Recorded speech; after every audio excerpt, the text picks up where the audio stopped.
Querido Deus, eterno Pai, aqui estamos diante de Ti para louvar-te na beleza da Sua santidade, para enaltecer aquele que era, que é e que há de vir, aquele em que a palavra mostra claramente que Ele, Jesus, é a luz do mundo.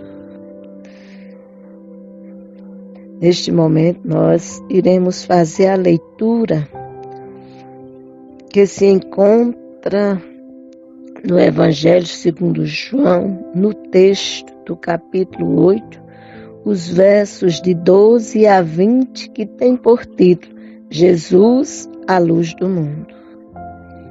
O texto nos declara o seguinte: de novo lhes falava Jesus dizendo: eu sou a luz do mundo. Quem me segue não andará nas trevas, pelo contrário, terá a luz da vida. Então lhe objetaram os fariseus: tu dás testemunho de ti mesmo, logo teu testemunho não é verdadeiro.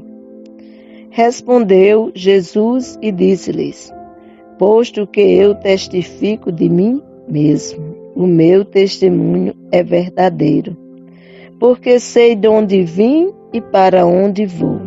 Mas vós não sabeis de onde venho, nem para onde vou. Vós julgais segundo a carne, eu a ninguém julgo. Se eu julgo, o meu jugo é verdadeiro, porque não sou eu só, porém eu e aquele que me enviou. Também na vossa lei está escrito que o testemunho de duas pessoas é verdadeiro. Eu testifico de mim mesmo, e o Pai que me enviou também testifica de mim. Então eles lhes perguntaram: onde está teu Pai? Respondeu Jesus: não me conheceis a mim, nem a meu Pai? Se conhecesses a mim, também conhecereis a meu Pai. Proferiu ele estas palavras no lugar do gasofilácio, quando ensinava no templo, e ninguém o prendeu, porque não era ainda chegada a sua hora. Glorificado seja Deus pelo século dos séculos, enaltecido seja aquele que for enviado por ele, ou seja, Jesus Cristo. Quando nós lemos no texto ele dizendo: eu sou a luz do mundo, ele fazia essa declaração durante a festa dos tabernáculos, e dentro desse contexto velas eram acesa durante a celebração e simbolizava a coluna de fogo que conduziu o israelita pelo deserto. Sem dúvida, a festa representa esse fato, uma vez que Jesus é a luz simbolizada na coluna de fogo. Ele é a presença gloriosa de Deus que os israelitas viram no deserto, conforme capítulo 1, verso 9. Essa declaração equivale a afirmar a sua divindade, pois somente Deus é identificado com a luz. 1 João 1,5.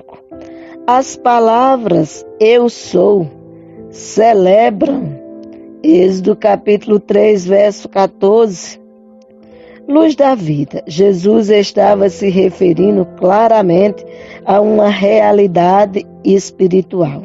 Já no verso 13 deste mesmo texto, do capítulo 8, em que há o destaque: o teu testemunho não é verdadeiro, essa discussão que vai até o verso 19 gira em torno da validade do testemunho. A lei de Deuteronômio, capítulo 17, verso 6, ou capítulo 19, verso 15, exigia pelo menos 2 testemunhas.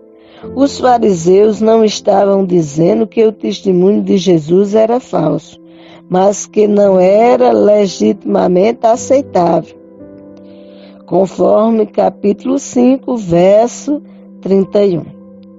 Já no verso 14 desse mesmo texto, quando Jesus diz: o meu testemunho é verdadeiro, porque eu sei de onde vim e para onde vou, temos a seguinte arguição. Nessa afirmação enigmática, Jesus disse que o seu testemunho era verdadeiro, quer os judeus aceitassem ou não, pois, ao contrário dos fariseus, ele conhece a sua origem e o seu destino. Novamente, a procedência de Jesus se torna motivo de conflito,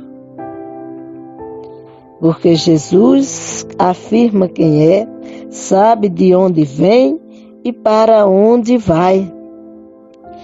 Você olhando João 6, verso 42, você tem a declaração 7, 27 e os versos de 41 a 43, tudo fala a respeito de quem é Jesus. Além disso, diz que os fariseus deveriam aceitar o testemunho dele acerca de si mesmo, porque o Pai de que ele tinha vindo, como diz no verso 16, e a quem retornaria, como diz o verso 21, era a segunda testemunha que validava o seu testemunho, conforme se pode ver nos versos 16 e 18. Ele reforça dizendo: não sou eu só, o Pai é sua testemunha, conforme pode-se ver no capítulo 5, verso 31 a 47. Outro quatro testemunhas validam as afirmações de Jesus. De qualquer modo, alguém que tem o testemunho de Deus não precisa de mais nada, pois Deus está sempre certo. Em Deus não há sombra de variação. Ele é o mesmo ontem, hoje e será eternamente. No verso 19, os fariseus pensavam que a afirmação de Jesus se referia ao seu Pai terreno. No entanto, Jesus estava falando do seu Pai celestial. Por essa razão, estavam ansiosos em provar que era filho ilegítimo. Contudo, ao falar de seu Pai, Jesus não estava nem mesmo fazendo referência à sua concepção pelo Espírito Santo, mas sim ao seu relacionamento trinitariano com o Pai como Filho de Deus. A compreensão do Pai vem por meio do Filho, verso 1, 18, do capítulo 1, verso 18, corrigindo, capítulo 14, verso 9, 1 João 5, 20. Assim, a cegueira dos fariseus a respeito de Jesus era sinal de que não conheciam a Deus, apesar de possuírem conhecimento técnico da lei. Eles falavam a respeito da lei que fora apresentada por Moisés. Entretanto, eles não conheciam verdadeiramente quem era Jesus. Jesus declara em João 14, 6, eu sou o caminho, a verdade e a vida. Ninguém vem ao Pai senão por mim. Jesus declara na oração sacerdotal que ele e o Pai são um. Ele declara que nós, o que crermos que ele foi enviado por Deus para restaurar o pecador, ele diz que esse se torna filho de Deus e que se torna unidade com ele. E assim, Como ele e o Pai são um, ele diz que nós nele também somos um. Basta tão somente que a gente creia. Creia que ele é soberano sobre todas as coisas. Creia que ele existe. Creia que ele foi enviado por Deus para a solução de todos os homens. Agora será a solução tão somente para o que nele crê. Em o texto de Gênesis capítulo 3, a palavra mostra que Adão caiu e com Adão caíram todos os homens. Mas a palavra também mostra que em Romanos que o segundo Adão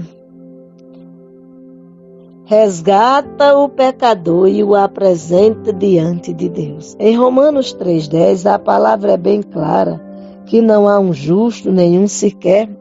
Ainda no 3,23 diz que todos pecaram e destituídos estão da glória de Deus. No capítulo 6, no verso 23, diz que o salário do pecado é a morte. E a segunda parte desse texto apresenta a solução para todo aquele que nele crê. Mas o dom gratuito de Deus é a vida eterna em Cristo Jesus. Jesus, sim, é a luz do mundo. Jesus é a luz para todo aquele que nele crê.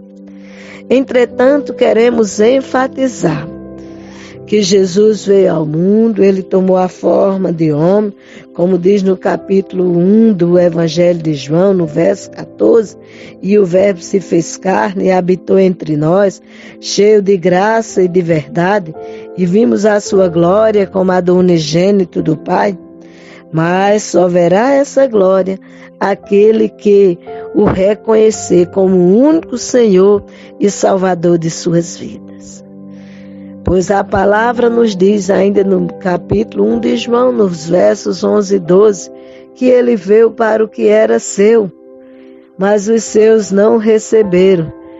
Mas, entretanto, todo aquele que o receber se tornará filho de Deus, a saber os que creem no seu nome.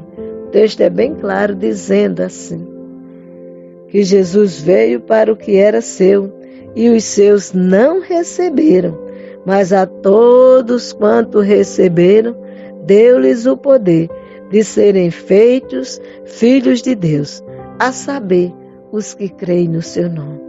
Em quem você tem crido? De que forma você tem crido? Nesse momento, o Senhor te dá a oportunidade de você receber dele a instrução de que só se chega a ele, ou seja, a Deus, aquele que crê que Deus enviou Jesus para resgatar o pecador. Em Efésios 2:1, diz que o ser humano sem Deus, ele está morto em seus delitos e pecado. Entretanto, esse texto enfatiza que pela graça o homem é salvo, mas ele é salvo mediante a fé. Isso não é pelo que o homem faz, mas é um presente dado por Deus, diz o texto. Pela graça sois salvo mediante a fé, isto não vem de vós, é dom de Deus. No verso 9 desse mesmo capítulo 2 de Efésios diz, não vem pelas obras para que ninguém se glorie. A obra aceitável diante de Deus para o resgate do ser humano é exatamente a morte sacrificial de Jesus. Em Isaías capítulo 53, declara o que Jesus viria para fazer em prol daquele que cresce, que Deus é soberano sobre todas as coisas, e que Deus age sobre todas as coisas, e que Deus pode sobre todas as coisas. E ele mostra que todas as coisas vieram à existência por causa da pessoa de Jesus. E é através de Jesus que o homem pode se achegar a Deus. Só repetindo um texto que já citei no início dessa reflexão, é que Jesus declara em João 14,6: eu sou o caminho, a verdade e a vida. Ninguém vem ao Pai senão por mim.